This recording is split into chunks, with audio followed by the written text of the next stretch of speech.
यीशु और मसीहत के विरुद्ध एक हिंदू भाई के कड़े आरोपों के जवाब।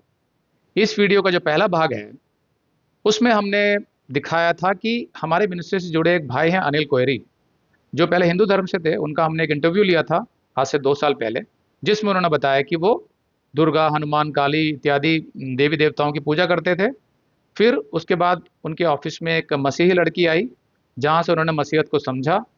और फिर शादी के बाद उन्होंने बहुत अनुसंधान, बहुत रिसर्च किया मसीहत के ऊपर, बाइबल के ऊपर। और बहुत कन्फ्यूजन हो गया उनकी लाइफ में कि कौन सच्चा है, कौन झूठा है। वो अपनी पत्नी को हिंदू बनाना चाहते थे, लेकिन जो पत्नी थी वो उन्होंने मसीहत को नहीं छोड़ा। तो ये जो अंतर्द्वंद उनके मन में चल रहा था, उसके तहत उन्होंने बहुत रिसर्च किया, बाइबल का अध्ययन शुरू किया। फिर उन्हें हमारे वीडियोस मिले यूट्यूब चैनल पर, जिसके माध्यम से उनको उनके सवालों के जवाब मिलने लगे। फिर एक एक करके जब उनको सारे जवाब मिल गए, तो उनका विश्वास बाइबल पर हो गया, यीशु मसीह पर हो गया, और उन्होंने यीशु मसीह को स्वीकार कर लिया। तो वो जो इंटरव्यू वाला वीडियो है, उसके ऊपर एक हिंदू भाई ने अभी कुछ दिन पहले कमेंट किया। उस कमेंट में उन्होंने करीब 8 आरोप लगाए अनिल कोयरे पर कि ये मसीही क्यों बना है। और फिर उन्होंने यीशु मसीह, बाइबल और मसीहत पर भी कुछ आरोप लगाए। तो उन 8 आरोपों में से 4 आरोप तो हमने पिछले भाग में कवर कर लिया। अगर आपने नहीं देखे तो ज़रूर देख लें, बहुत से सवालों के जवाब मिल जाएंगे। तो आज हम बाकी के 4 आरोपों को उठा रहे हैं। तो शुरुआत करते हैं आरोप नंबर 5 से।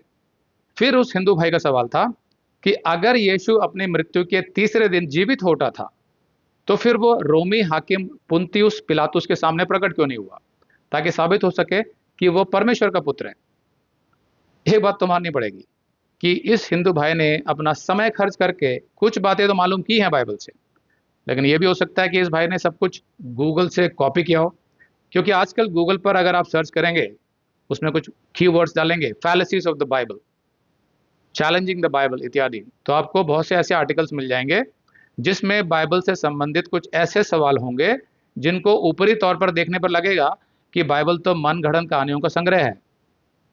लेकिन गूगल पर आपको इसी तरह अन्य धर्मों के शास्त्रों के विषय में भी आर्टिकल्स मिल जाएंगे। लेकिन जो ईमानदारी से, सच्चाई को खोजने के उद्देश्य से और गहराई से बाइबल का अध्ययन करते हैं, उनको सब सवालों के जवाब मिल जाते हैं, जैसे अनिल कोयरी को मिल गए जब उन्होंने संपूर्ण हृदय से सत्य की खोज की। फिर आजकल अन्य धर्म के बहुत से ऐसे गुरु भी हैं जो बाइबल की कुछ आयतें इधर उधर से उठाकर बाइबल को गलत साबित करने की कोशिश करते रहते हैं। तो उनके अनुयायी बाइबल तो नहीं पढ़ते, लेकिन उन गुरुओं द्वारा उठाए गए सवालों को कॉपी करके मसीहियों को चुनौती देने लगते हैं। अब जो मसीही वचन का गहराई से अध्ययन नहीं करता, वो तो अपने हाथ खड़े कर देता है, क्योंकि उसके पास कोई जवाब नहीं होते हैं। तो उनके सामने हाथ जोड़ लेता है वो कि भाई मुझे नहीं पता। लेकिन अनिल कोयरी की तरह जो गहराई से बाइबल का अध्ययन करते हैं, वे तो उनके सवालों के जवाब आसानी से दे देते हैं, जैसे यहाँ पर अनिल कोयरी ने दिए। तो आइए देखते हैं कि अनिल ने इस 5वें आरोप का क्या जवाब दिया उस हिंदू भाई को। अनिल ने कहा, क्योंकि यीशु परमेश्वर था, इसलिए वो लोगों के हृदय जानता था। उसे पता था कि हाकिम पिलातुस पुनरुत्थान के बाद भी उस पर विश्वास नहीं करेगा। जैसे आज बहुत से लोग पुनरुत्थान को झूठा साबित करने की कोशिश करते हैं, जबकि सारे सबूत पुनरुत्थान की सच्चाई की ओर संकेत करते हैं, जिसको विश्व भर के बहुत से इतिहासकारों और पुरातत्ववेताओं ने मान्यता दी है। जब यीशु को पिलातुस के पास लाया गया था, तब उसके पास मौका था यीशु पर विश्वास करने का, क्योंकि उसे पता था कि यीशु निर्दोष है, और उसने इसकी घोषणा भी की थी यहूदियों के सामने। फिर भी उसने भीड़ के डर से और अपनी गवर्नर की कुर्सी बचाने के लिए यीशु को क्रूस पर चढ़ाने का आदेश दे दिया था। उसने अपनी अंतरात्मा की आवाज़ नहीं सुनी कि यीशु ने कोई अपराध नहीं किया है। पिलातुस की पत्नी को परमेश्वर ने स्वप्न भी दिखाया था कि यीशु एक धर्मी मनुष्य है, और उसने जाकर पिलातुस को चेतावनी भी दी कि वो यीशु पर हाथ ना डाले, लेकिन पिलातुस ने उसकी नहीं सुनी। पिलातुस एक राजनीतिज्ञ था, अ पॉलिटिशियन, जिसको अपनी सत्ता का लालच था। और ऐसे मनुष्य सांसारिक होते हैं और कभी परमेश्वर को खोजने की या उसके बारे में सच जानने की बिल्कुल कोशिश नहीं करते। तो ऐसा अनिल कोयरे ने जवाब दिया। जो लोग सच्चे परमेश्वर को नहीं जानते, आमतौर पर वे चमत्कार को नमस्कार करते हैं। जो चमत्कार कर दे उसी को भगवान मानने लग जाते हैं। बाइबल सिखाती है कि शैतान भी चमत्कार करने का सामर्थ्य रखता है। आज बहुत से ओझा काला जादू करते हैं, तंत्र मंत्र करते हैं। बड़े बड़े जादूगर हैं जो व्यक्ति को बीच में से काटकर फिर से जिंदा कर देते हैं। मैंने भी बहुत पहले बचपन में देखा था एक, जिसमें उस जादूगर ने हमारी आंखों के सामने एक आदमी की जीभ काट ली थी। वो पेड़ के नीचे कर रहा था और सब पास पास ही खड़े थे, तो उसने जीभ काट ली बकायदा, और उस जीभ को लटका कर सबके सामने ले गया, हमारे बहुत पास वो जीभ दिखाई उसने। तो हम सब ने देखा और उस व्यक्ति के मुंह से बहुत सा खून भी टपक रहा था, बह रहा था खून। फिर बाद में क्या किया उसने, उस जीभ को वापस फिर से उसमें जोड़ दिया उस आदमी के मुंह में। ये हमने देखा है। तो क्या हम इन लोगों को भगवान मान लें? तो कोई कहेगा कि नहीं। क्यों? क्योंकि ऐसे जादूगर तो ट्रिक्स का इस्तेमाल करते हैं, हाथ की सफाई, सम्मोहन इत्यादि। हाँ भाई, तो ऐसे ही अगर यीशु भी जीवित होकर पिलातुस के सामने आ जाता, तो पिलातुस भी यही समझता कि ये कोई तंत्र विद्या है, वो उसे परमेश्वर क्यों स्वीकार करता। देखिए बाइबल में क्या लिखा है, यूहन्ना 18:37। पिलातुस ने यीशु से कहा, तो क्या तू राजा है? यीशु ने उत्तर दिया कि तू ऐसा कह रहा है क्योंकि मैं राजा हूं। मैंने इसीलिए जन्म लिया और इसीलिए जगत में आया हूं कि सत्य पर गवाही दूं। जो कोई सत्य का है वह मेरा शब्द सुनता है। पिलातुस ने उससे कहा, सत्य क्या है? और यह कहकर वह फिर यहूदियों के पास निकल गया और उनसे कहा, मैं तो उसमें कुछ दोष नहीं पाता। तो यहां पर पिलातुस ने सत्य जानने के लिए यीशु के उत्तर की प्रतीक्षा ही नहीं की। अगर करता तो निश्चित यीशु उसे सत्य बताता। यीशु ने अपने जीवन काल में बहुत से चमत्कार किए थे, जिनके विषय में पिलातुस ने भी सुन रखा था। उनमें से एक चमत्कार मुर्दों को जीवित करना भी था। यीशु ने भारी भीड़ के सामने कई मुर्दों को जीवित किया था। पिलातुस चाहता तो उन बातों की जांच करवा के यीशु को परमेश्वर का पुत्र स्वीकार कर सकता था, लेकिन सत्य जानने की उसमें कोई इच्छा नहीं थी। इसलिए अगर पुनरुत्थान के बाद यीशु उसे दिखाई भी दे जाता, तो भी वो उसे कोई तंत्र मंत्र मानकर अस्वीकार कर देता। यीशु उसके अविश्वासी हृदय को जानता था, इसीलिए उसके सामने प्रकट नहीं हुआ। जिसको सत्य जानना होता है, उसको पुनरुत्थान हुए यीशु को देखने की आवश्यकता नहीं होती है। यीशु का पुनरुत्थान तो 2000 साल पहले हुआ था, लेकिन उसके बाद जो करोड़ों लोग यीशु पर विश्वास करने लगे, उन्होंने तो यीशु को कभी नहीं देखा। केवल उसके वचन के सामर्थ्य और उसकी सच्चाई के आधार पर वे यीशु पर विश्वास करते हैं। आज संसार में करोड़ों मसीही हैं और उनमें से किसी ने भी यीशु को नहीं देखा है। फिर क्यों विश्वास करते हैं? क्योंकि जैसा यीशु ने कहा, जो कोई सत्य का है वह मेरा शब्द सुनता है। पहला कुरिन्थियों के 15:5-8 के आधार पर यीशु अपने पुनरुत्थान के बाद कईयों को दिखाई दिया था, जैसे पौलुस समेत सभी प्रेरितों को। फिर इमाउस जाने वाले 2 शिष्यों को यीशु दिखाई दिया था, जैसा लूका में लिखा है। फिर इसके अलावा 500 से भी अधिक लोगों को दिखाई दिया, जिनमें से बहुत तो उस समय जीवित थे जब प्रेरित सुसमाचार और बाइबल की पत्रियां लिख रहे थे। मतलब क्या हुआ कि जो कुछ भी लिखा जा रहा था सुसमाचारों में और पत्रियों में और प्रेरितों की पुस्तक में कि यीशु का पुनरुत्थान हुआ था और यीशु का स्वर्गारोहण हुआ था, तो बहुत से लोग, जो ये 500 बताया है यहाँ पर पहले कुरिन्थियों के 15वें अध्याय में, वो लोग जीवित थे उस समय। कहने का मतलब ये है कि जब प्रेरित लिख रहे थे, अगर उन्होंने झूठ लिखा होता तो ये लोग कहते कि भाई क्या लिख रहे हो तुम, ये ऐसा तो कुछ नहीं हुआ। लेकिन वही लोग बकायदा जाके चर्चों में बताते हैं, हाँ ये बिल्कुल सच लिखा है इन्होंने, क्योंकि हमने देखा है यीशु को पुनरुत्थान के बाद, हमने देखा है। तो फिर इसकी वजह से वो सच्चाई साबित हो जाती है कि यीशु का पुनरुत्थान हुआ था। और दूसरे भी बहुत से सबूत हैं। मैंने एक अपने वीडियो में समझाया हुआ है कि भाई जो लोग ये कहते रहते हैं कि भाई यीशु ने इसको क्यों नहीं दिखाया, यीशु ने उसको क्यों नहीं दिखाया, तो उस वीडियो में मैंने ये सवाल किया हुआ कि आखिर कितने लोगों को यीशु दिखना चाहिए था, जिसके बाद आप स्वीकार करेंगे कि हाँ भाई अब मैं मान लेता हूँ कि यीशु परमेश्वर है। क्या इसकी कोई संख्या है कि हाँ भाई 1 लाख लोगों को अगर यीशु ने दिखाया होता, या उसने इस आदमी को दिखाया होता, उस आदमी को, उस हाकिम को दिखाया होता, तो उसके बाद मैं स्वीकार कर लेता। कोई मापदंड है इसका? अगर आप कहते हैं कि हाँ 10 लाख लोगों को अगर यीशु दिखा होता तो मैं स्वीकार कर लेता, कोई कहेगा 20 लाख, कोई कहेगा 1 करोड़, फिर कोई कहेगा कि नहीं हर पीढ़ी में दिखना चाहिए यीशु जीवित, तो हम विश्वास करेंगे। तो इसकी तो कोई सीमा ही नहीं है भाई, ये परमेश्वर को तय करने दो। उसको जो करना था वो करके चला गया, और उसने जो लिखा है हम इसके आधार पर विश्वास करते हैं। हम आत्मिक आंखों से भी यीशु को देख सकते हैं, जरूरी नहीं है कि हमें शरीर में यीशु दिखना चाहिए, क्योंकि मुख्य बात तो उसके वचन में है, वचन से सीखते हैं। और बाइबल सिखाती है कि वचन ही देहधारी हुआ जो यीशु बना था। तो अगर यीशु हमारे सामने नहीं हो तो क्या हुआ? उसका वचन तो है, वही सब कुछ हमें बताता है परमेश्वर के बारे में, जिसके आधार पर हम विश्वास करते हैं। तो ये सच्चाई है, और वो सच्चाई पुन्तियुस पिलातुस में नहीं थी, इसलिए वो कभी भी स्वीकार नहीं करता। आरोप नंबर 6, तो उसके बाद उस हिंदू भाई ने आरोप लगाया कि आजकल बेरोजगारी चरम सीमा पर है हमारे देश में, इसलिए सब बेरोजगार मसीही पास्टर बनकर पैसे कमाने की सोचते हैं। फिर उन्होंने पंजाब के दो प्रसिद्ध प्रचारकों के नाम लिए जो झूठी चंगाई सभाएं चलाते हैं और झूठी भविष्यवाणियां करते हैं, और हजारों की भीड़ उनके पास जाती है चंगाई पाने के लिए, और फिर ठगे जाते हैं वो लोग। बहुत सारा पैसा भी बर्बाद होता है उनका। लेकिन मैं उनका नाम यहाँ नहीं ले रहा हूँ, क्योंकि ये हमारे चैनल की पॉलिसी नहीं है किसी का नाम लेने की। तो इसके उत्तर में अनिल कोयरी ने कहा कि यह सच है कि बेरोजगारी की समस्या इंडिया में बहुत बढ़ गई है, लेकिन आपको क्या लगता है कि हर बेरोजगार व्यक्ति पास्टर बन जाता है? नहीं मेरे प्यारे भाई, आज हिंदू धर्म के भी बहुत से ऐसे आत्मिक बाबा और गुरु हैं, अब मैं यहाँ पर उनका नाम तो नहीं लूंगा जो अनिल कोयरे ने लिखा था, और वो लोग, वो गुरु और बाबा जो करोड़ों में कमा रहे हैं और भोग विलास का जीवन जी रहे हैं। उनमें से कुछ तो राजनीतिक हथियार बनकर भी काम कर रहे हैं, और दूसरे कुछ विदेशों में जाकर बस गए हैं आरामदायक जीवन जीने के लिए। ये तो हर किसी का व्यक्तिगत चुनाव होता है कि वो किसको फॉलो करना चाहता है। तो ये अनिल का जवाब था। और मैं ये कहना चाहता हूं कि जो ये आरोप लगाया हिंदू भाई ने, ये पूरी तरह गलत भी नहीं है। बहुत से लोग आज जो कुछ काम धंधा नहीं करना चाहते, मसीही या नामधारी मसीही, वे थोड़ी सी बाइबल सीख लेते हैं यहाँ वहां से और खुद को पास्टर बोलने लग जाते हैं। उनका उद्देश्य पैसा कमाना भी हो सकता है, या छोटा मोटा नाम कमाना भी हो सकता है, या समाज में सम्मान प्राप्त करना भी हो सकता है। मैं मानता हूं इस बात को, लेकिन ये तो फिर सभी धर्मों में होता है। क्या हिंदू धर्म में बहुत से बेरोजगार आज साधु बाबा बनकर लोगों को ठगते हुए नहीं घूम रहे हैं? उनकी गिनती तो हजारों में नहीं बल्कि लाखों में है।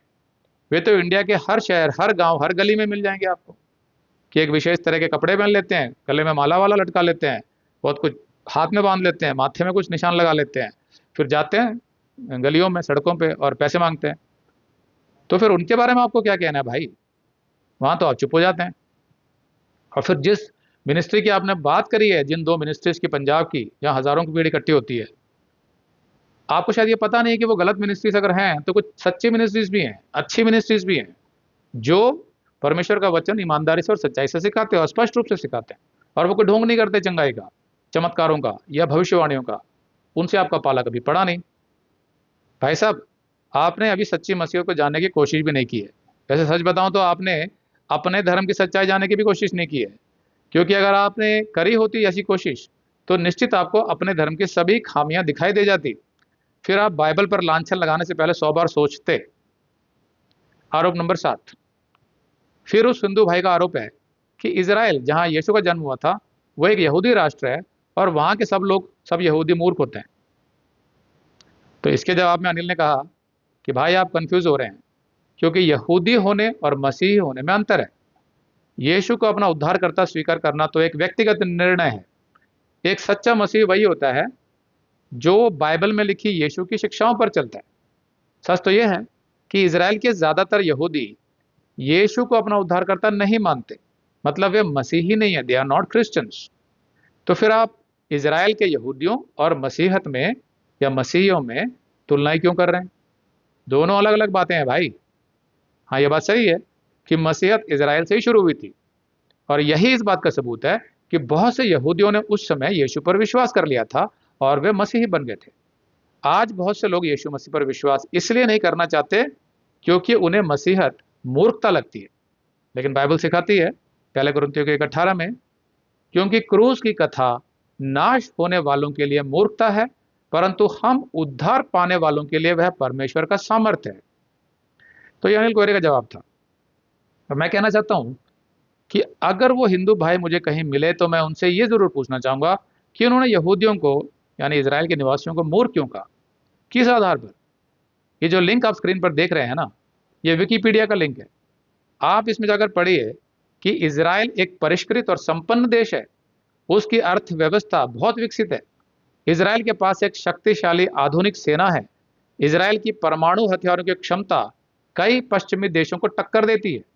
टेक्नोलॉजी के क्षेत्र में इजराइल सिलिकॉन वैली के बराबर है, जो अमेरिका के कैलिफोर्निया राज्य में स्थित है।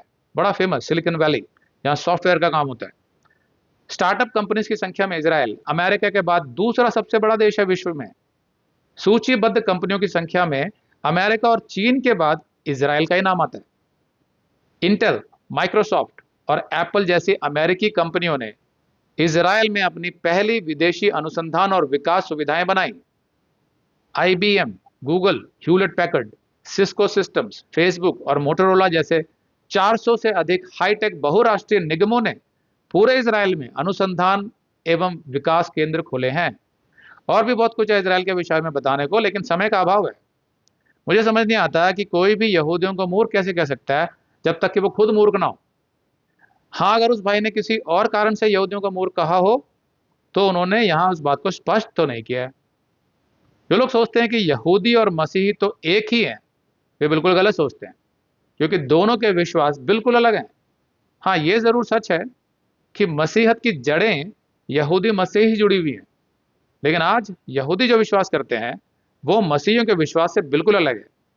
यहूदी जाति एक नस्ल है जो इब्राहिम के वंशज है। जो यहूदी यीशु को अपना उद्धारकर्ता स्वीकार कर लेते हैं वे मसीही बन जाते हैं, क्रिश्चियन।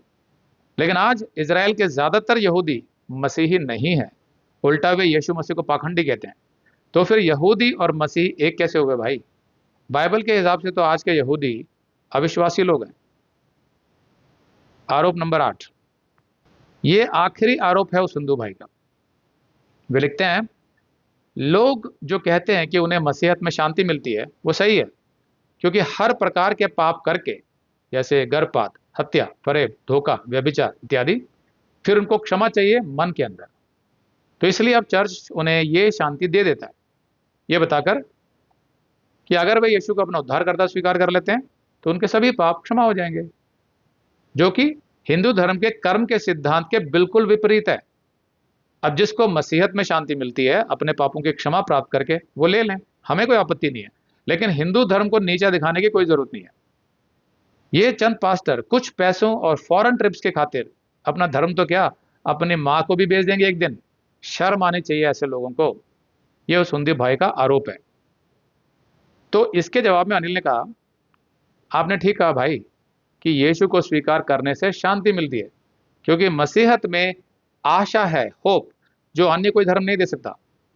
यदि कोई ये महसूस करता है कि उसने अपने जीवन में कुछ पाप किए हैं और उसे लगता है कि अब कोई उसकी मदद नहीं कर सकता उन पापों की क्षमा पाने में या उन पापों से दूर होने में, तो बाइबल सिखाती है, पहला यूहन्ना 1:9, यदि हम अपने पापों को मान लें तो वह हमारे पापों को क्षमा करने और हमें सब अधर्म से शुद्ध करने में विश्वास योग्य और धर्मी है। अब रही बात हिंदू धर्म के कर्म के नियम की, तो क्या कर्म का नियम आपको आपके सारे पापों से शुद्ध कर सकता है? आप अपने दैनिक जीवन में कितने पापों का हिसाब रख सकते हैं और कितने पापों का वजन तोल सकते हैं कि कौन से पाप कितने बड़े हैं और कितने छोटे? कौन ये मापदंड तय करेगा? क्या यह संभव है कि आप अपने हर पाप का हिसाब रखें और उसकी भरपाई करने के लिए उसके हिसाब से अच्छे कर्म करें? अगर ऐसा हुआ कि आपने कुछ बुरे कर्म किए हैं और अगले ही क्षण आप मर गए, तो फिर आपके उन कर्मों की भरपाई कैसे होगी? तब आप कहां जाएंगे, स्वर्ग या नर्क? मैं जानता हूं कि आप कहेंगे कि हिंदू धर्म में पुनर्जन्म का नियम भी होता है। मेरे प्यारे भाई, आप एक बहुत बड़े जाल में फंसे हुए हैं, जैसे मैं फंसा हुआ था आज से 7 साल पहले, और मेरे अंदर एक झूठा अहंकार था अपने धर्म को लेकर। लेकिन इसमें कोई सच्चाई नहीं है, कोई पुनर्जन्म नहीं होता है। अगर होता तो हर किसी को अपना पुराना जन्म याद होता, ताकि वो अपने पुराने जन्म के पापों का हिसाब रखकर अपनी भरपाई कर सके। लेकिन किसी को उसका पुराना जन्म याद नहीं होता, जो सबूत है कि कोई पुराना जन्म होता ही नहीं है। ये सब मिथ्या बातें हैं।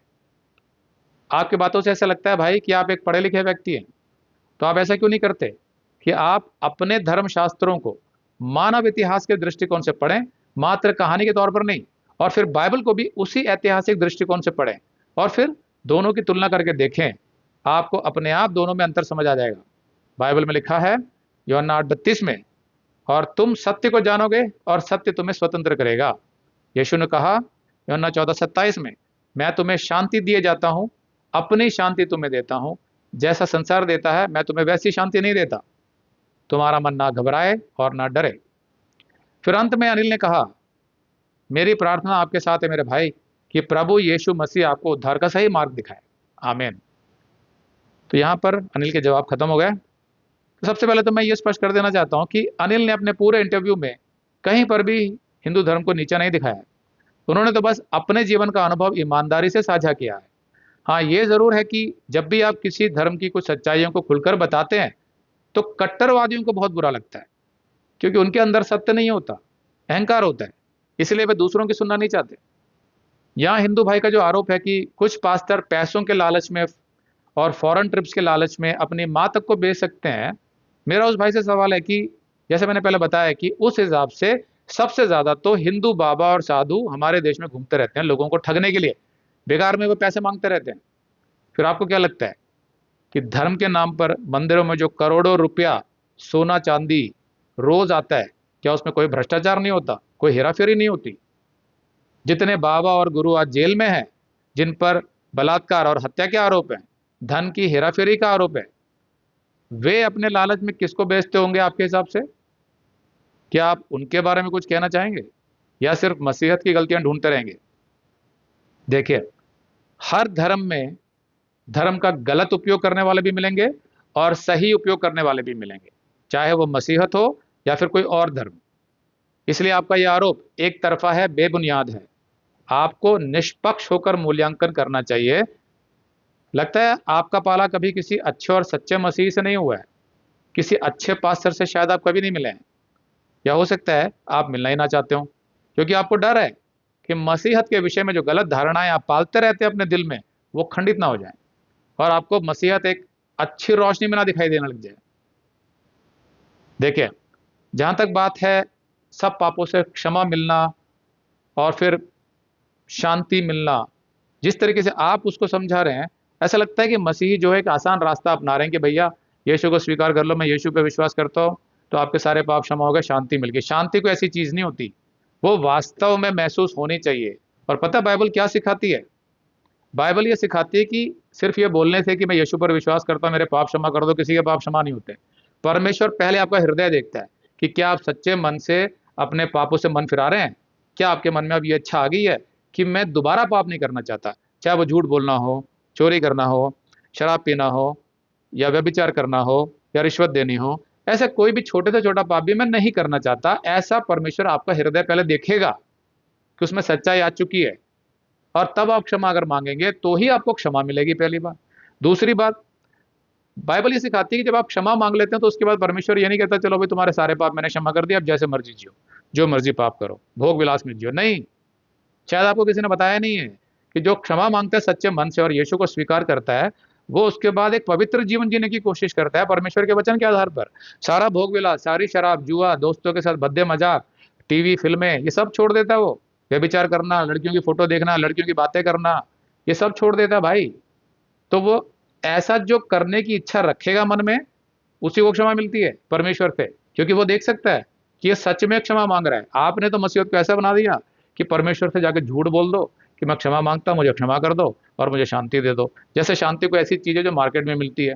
भाई शांति आपको तभी मिलेगी जब आप सच्चे परमेश्वर को समझ जाओगे कि वो पवित्र है और आपको भी एक पवित्र जीवन जीना है, और तब आपका जब मेल मिलाप हो जाता है और परमेश्वर का आत्मा आपके अंदर आ जाता है और आप पापों से दूर रहने लगते हैं, यानी परमेश्वर के साथ चलने लगते हैं, तब शांति मिलती है। दूसरा कोई माध्यम नहीं है शांति का। तो ये जब होगा कब आपके जीवन में, जब आप ठान लेते हैं कि मुझे सच में पापों से मुक्ति चाहिए अपने जीवन में और मैं पाप नहीं करना चाहता। तो उतना आसान भी नहीं है जितना आप सोच रहे हैं।